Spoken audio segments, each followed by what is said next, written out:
Well, welcome back to 42nd Street Pete's Grindhouse Really Weird Cinema Edition. And here's a film that nobody talks about. And not that it's going to be any great shakes, but I don't do that many war films because they're all, rah-rah, patriotism, whatever, especially the stuff shot during World War II.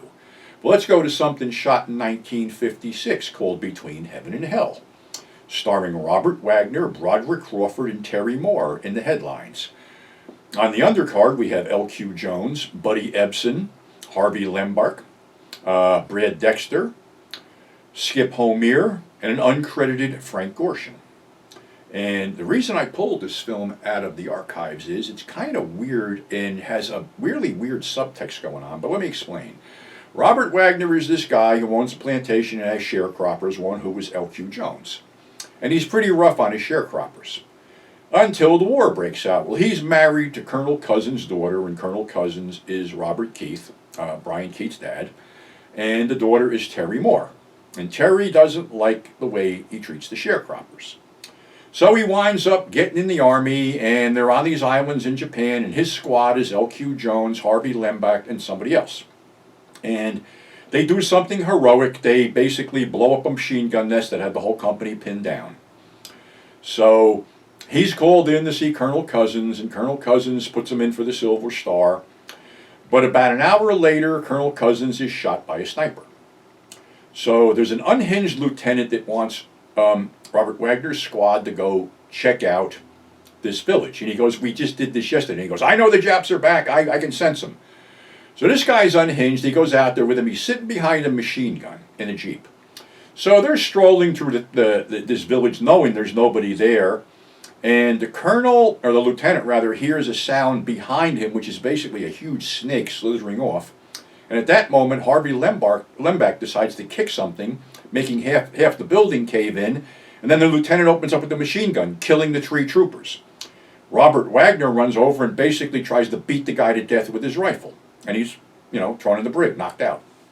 Excuse me. So, anyway, he's brought in before the commanding officer, and he says, I really hate to put a guy who won a Silver Star and is a sergeant in Leavenworth. So I'm going to strip you of your stripes, and you got a choice. You can go up and serve with this platoon out in the middle of nowhere. Well, here's where we get into Apocalypse Now territory. Because this outpost is so far out and so far forgotten, and it's run by Captain Grimes, or Colonel Grimes, rather. Captain or Colonel? Captain. Captain Grimes, who was Brodrick Crawford, who was completely unhinged. So there's a driver out there to pick Robert Wagner up, and it's Buddy Ebson. And Buddy Ebson says, well, what'd you do? And he goes, well, I got a choice. I could have go to Leavenworth or go with you. Buddy Ebson turns around to him and goes, you should have went to Leavenworth. He goes, what'd you do? He goes, I tried to kill my lieutenant. He goes, you should have killed him. So they go out there, and he's going to be introduced to Captain Grimes. Only you don't call him Captain Grimes. You call him Waco. Because Captain Grimes is completely paranoid that if somebody salutes him, or if he wears his helmet or his insignias, he's going to get nailed by a sniper. So he's inside his quarters, which is this hut. If you go see him, you have to leave your weapons outside. And his 2 guys, quote, are these 2 bleach blonde guys wearing wife beaters that are pretty much tanned and toned, and one's Skip Homier and one's an uncredited Frank Gorshin as Millard.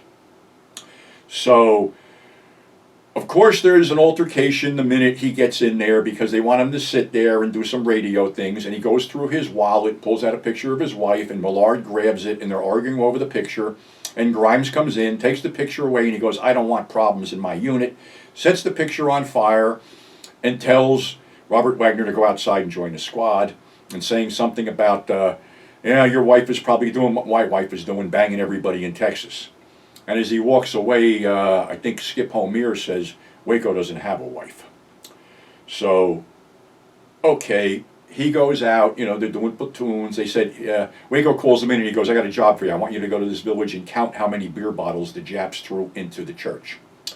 So they go out there, and they actually do find that mortar patrols are all over the place, and he yanks off the little sign from the church just to prove he was there, because when he gets back, Waco accuses him of fucking off. So then the whole bunch, the squad is basically Mark Damone, Brad Dexter, Buddy Ebson, a couple of the guys are sent up to relieve this other outpost out on a cliff.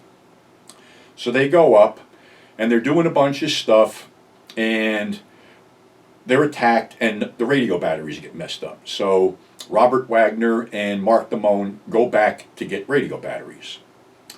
Well, there's been a whole mess up after that, because all of a sudden there was a mortar attack and everybody was ducking for cover, but Millard got killed. And this is where this whole, I have to say it's a gay subtext, because Waco goes into his office and starts crying, and Skip Homere is telling the guys, just go do what you were told. So by the time Robert Wagner gets back to get these batteries, Waco is all dressed up in his uniform, wearing the captain's bars on the helmet, this and that. Some guy's sitting behind a desk, and he says, well, a lot of wounded came down there and started running their mouths about what's going on up here, and we decided to relieve them. So he's still bellowing orders, and he tells, I think Robert Wagner's character was Gifford. He goes, Gifford, you did a good job with the church, this and that and the other thing. So he's going out, and he's supposed to be driven down by this Jeep, and he tells the driver, I don't need you to drive my Jeep. He gets in there, and all of a sudden you hear this kaplunk, and there's a fucking hole in his helmet, and he's dead. Sniper got him, zeroed in on the bars. So Gifford and Mark Damon go back up with the radio batteries, only Mark Damon sees a dead Japanese soldier and a samurai sword and goes to pick it up, and when he picks it up it explodes, killing him.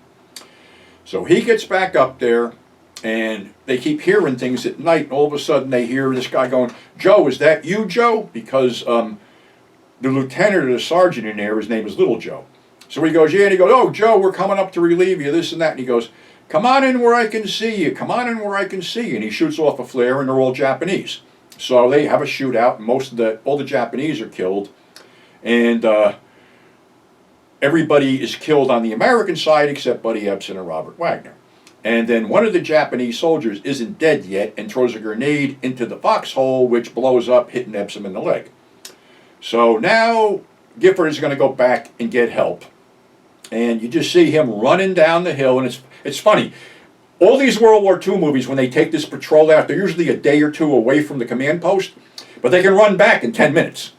So he's running back. He gets shot in the arm. He takes out a whole bunch of Japs. He tells the people, what's going on. They bring Buddy Ebson back, and they're both shot up to the point where they're going to be sent home, and basically they're friends, and they're going to hang out together, and Buddy's going to work for Robert Wagner, so it was all good.